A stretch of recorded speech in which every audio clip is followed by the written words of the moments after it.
Welcome to Revenge Justice, where every wrong finds its payback.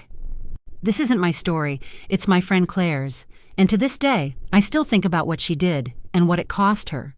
Back when the internet still felt like uncharted territory, Claire was enrolled at her local junior college. She had just moved in with her boyfriend to save on rent.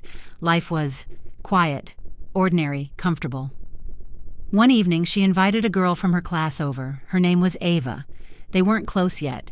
Just classmates, acquaintances at best.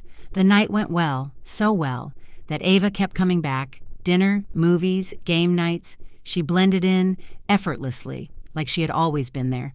Sometimes she brought her boyfriend, Marcus, and Marcus never blended. He sat silent, cold, detached, like someone had forced him through the door. His presence chilled the room. Conversation stalled. Laughter died halfway. The energy always shifted. Weeks passed.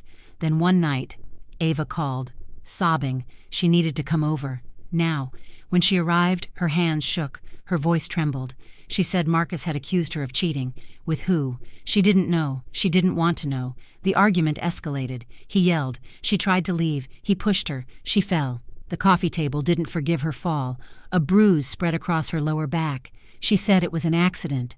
She said he had never done it before. She needed to believe that. Claire didn't. She didn't scream. She didn't yell. She didn't fight. Not then. Not ever. But something shifted. A current of cold calculation. Quiet. Patient. Deadly in its restraint. What no one knew was that Claire worked in the administration office at the college.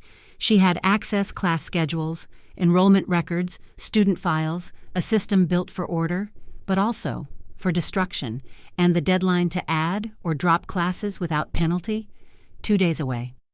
Claire waited, silent, calm, methodical. Every tick of the clock stretched longer, every second, built the moment she had been preparing for. She walked to the dedicated admin enrollment phones, a relic from another time, phones connected directly to the system, direct access. She dialed Marcus's student ID, every number precise, every keystroke deliberate.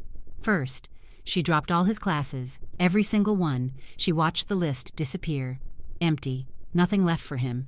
Then, she added classes with fees, expensive ones, the kind that held students hostage until paid. Unpaid fees meant no transcripts, no records, no chance to continue, no escape. She hung up the phone, no anger, no satisfaction, nothing but quiet. Her hands never trembled, her expression unchanged. The following week, Ava told her. She walked into her Tuesday English class. Marcus was there, or so it seemed.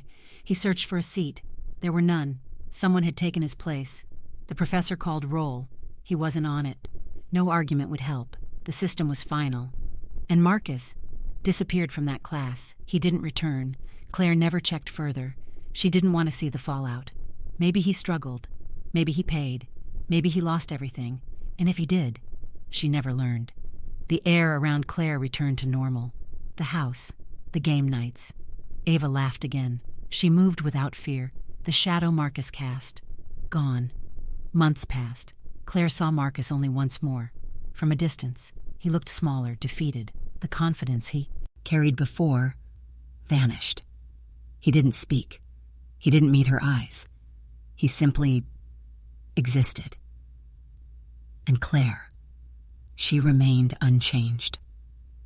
Quiet, still, like she always had been. Some would call it revenge, others, justice. Claire never asked. She didn't care for labels. All she knew was the moment of calm after the storm, the moment when Ava could breathe again, when fear no longer touched her, and when a predator discovered he was powerless. No fists were thrown. No threats were made. No visible battle occurred. Nothing but silence. And the system obeyed. Time moved forward. Claire graduated. Life shifted. She moved on. Ava thrived. The memory of Marcus faded like a shadow at dusk. And sometimes, when quiet falls over the house, when the night is still, Claire thinks back. Not with pride, not with guilt, just reflection. The line between justice and revenge is thin.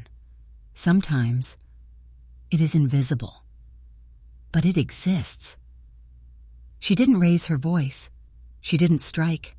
She didn't need to. She erased him, completely, silently, effortlessly.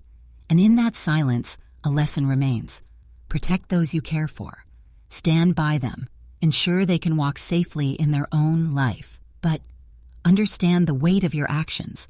The calm power of control can create consequences far beyond what you see. Claire never celebrated, never gloated, never spoke of it. She just watched and waited and let the silence do its work.